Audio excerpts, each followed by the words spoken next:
If I mention the name Mike Shaw to you, the first thing that would probably come to mind is car dealer. Well, there is so much more about this noted philanthropist and veteran. As I found out in my exclusive interview with him, he's a true life survivor.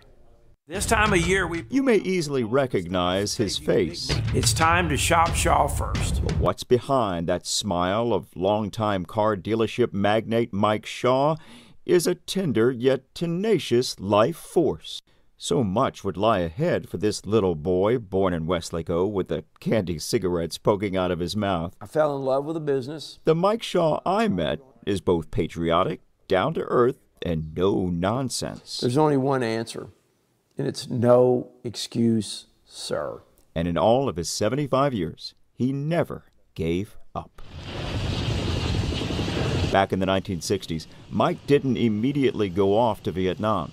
He first earned an MBA and Distinguished Military Graduate Award from Texas A&M and wanted to start a family. Wife got pregnant, and at that time, if they were pregnant, they wouldn't send you to Vietnam. It was kind of an unwritten law. She lost the child at 7 months. And 30 days later, I had orders to go to Vietnam. It was kind of a bam, bam, really tough time for us. Very tough. And it didn't get better.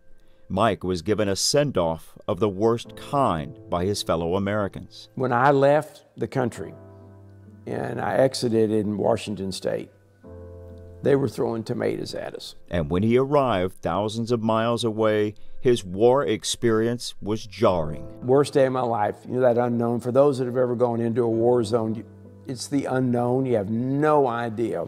The whole time you're there, you're saying, God, just let me get this done and get home.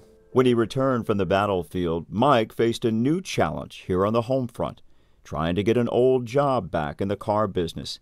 It would take a fellow Aggie, an All-American Tommy Vaughn, to offer him a car sales manager position in Houston.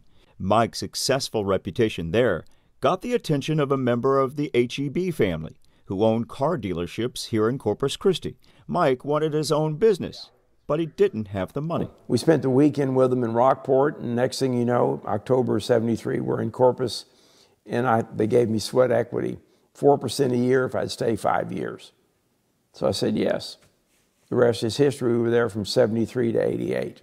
He then built an empire of car dealerships, which would eventually crash down around him during the '80s oil bust. He lost it all. I did lose it all. He had to take a general manager job. His pay was eventually cut back. I didn't take a day off for 5 years. His wife, Nancy, would work overnight shifts as a nurse just to make ends meet. You know, I just, sucked it up. Nancy sucked it up. We did what we had to do. I was, 43 years old and starting over. Tough on the kids, tough on the whole family. And we were there 5 years, and then I started over at 48 in Denver. Denver, where once again, Mike never gave up. He used the equity of his home to purchase a new car dealership. And then others came. Even 2 shops right here in Corpus Christi, the same city where he originally went broke. It was hard for us to leave Corpus Christi. That's home. Corpus was really home for us. One of the greatest trips I ever had was with my youngest son. We went to Africa. Mike rose to the top again. He was named Time Magazine Dealer of the Year. His comeback was seemingly complete. But then, something else was looming that could have taken him down for good. Cancer. Twice. Bladder and prostate. It'll get your attention. You hear the C word. The next thing you hear is you hear C, you hear death. It scares the living hell out of you. Against the odds, one more time, Mike refused to accept defeat. Yeah, I've been cancer-free ever since. Faith, family, and core values that he learned as an Aggie cadet and veteran helped him survive and thrive.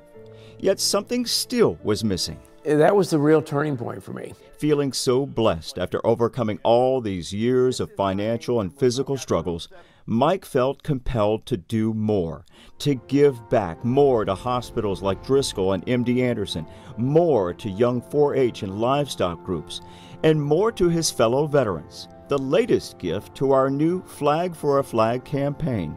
He started up last year's Field of Honor event, a patriotic dedication to our fallen heroes. And for 5 years running now, his Turkeys for Troops help feed thousands of veterans and their families in need. As I said, I went home that night and said, "Where you been?" That event was his wake-up call for Mike to give even greater. The sacrifices that those people made, drafted, and went over there and made it home. And you were in the military. Come on. They just, praise God, they made it home. Whatever is said about how we live the chapters of our own lives should include a few pages from Mike Shaw's resilience and humility on how to perhaps live our best lives. I want to thank Mike so much for his